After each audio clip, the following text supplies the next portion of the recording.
This is Norway, located right above the Northern Sea, sharing borders with Sweden, Finland, and Russia. It is the world's fifth richest country, so wealthy that 25% of its population are millionaires. It is the world's seventh healthiest country and the most democratic country in the world.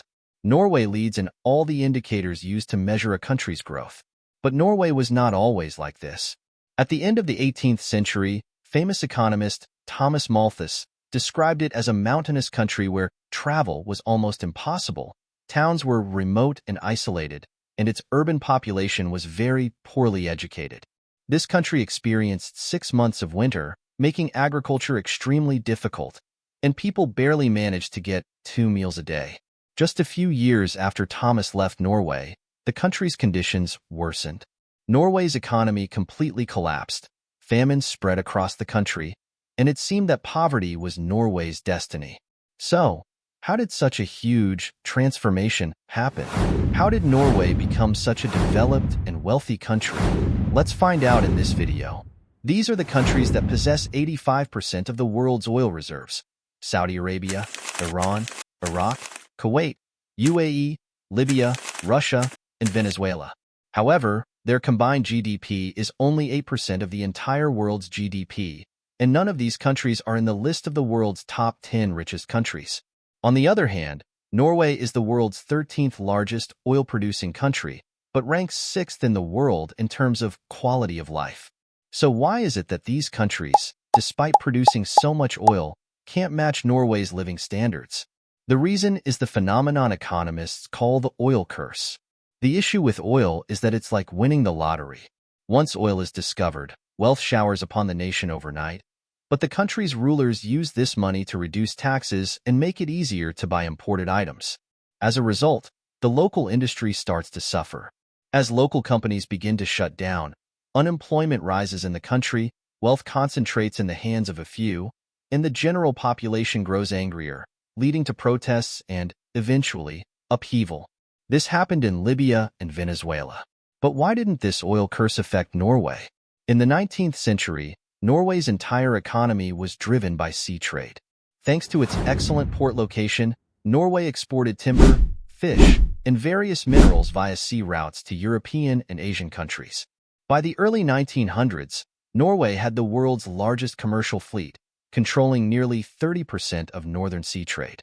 Additionally, the most important step Norway took was to establish a parliamentary system with the primary aim of ensuring that political power and wealth didn't concentrate in the hands of one person or party. Norway also had another natural advantage: the potential for cheap hydroelectricity generation. But at that time, 75% of Norway's hydropower generation companies were foreign-owned, which greatly bothered the Norwegian government. Then finally in 1940, the Norwegian government passed a bill preventing foreign companies from owning hydropower projects. During this time, the introduction of modern transportation systems like railways and roads gave a much-needed boost to Norway's local industry. From 1945 to 1970, Norway's GDP growth was 3.3%, the highest in the world. Norway had the highest taxes globally, but a large portion of these taxes was spent by the government on education, welfare, and supporting local industry. By 1965, unemployment in Norway was almost non-existent. In 1959, natural gas reserves were discovered in the Netherlands, and around the same time, experts speculated that there might be oil reserves under the Northern Sea. In 1966, a company named Phillips Petroleum began drilling for oil in the Northern Sea. Despite 2 years of drilling, no oil reserves were found, and everyone was disappointed. Phillips Petroleum decided to give it one last try and started deep drilling. Finally, in 1969, huge oil reserves were discovered under the North Sea.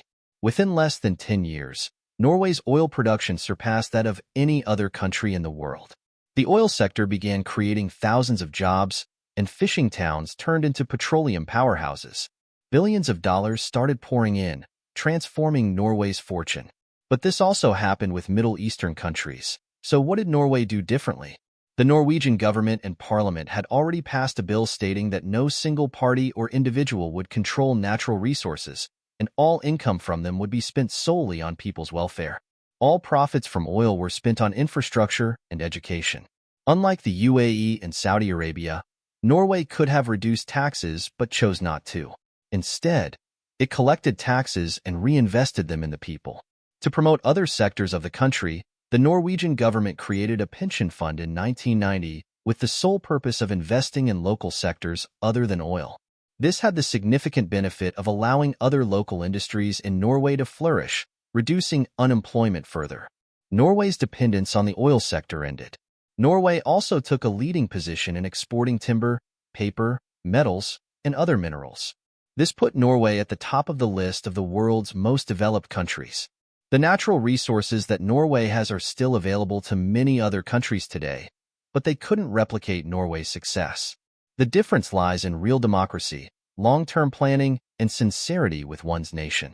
If we talk about other countries that are luckier than Norway in terms of natural resources, but due to political instability, short-term planning, corruption, and a lack of focus on education, countries suffer from severe social and political issues today.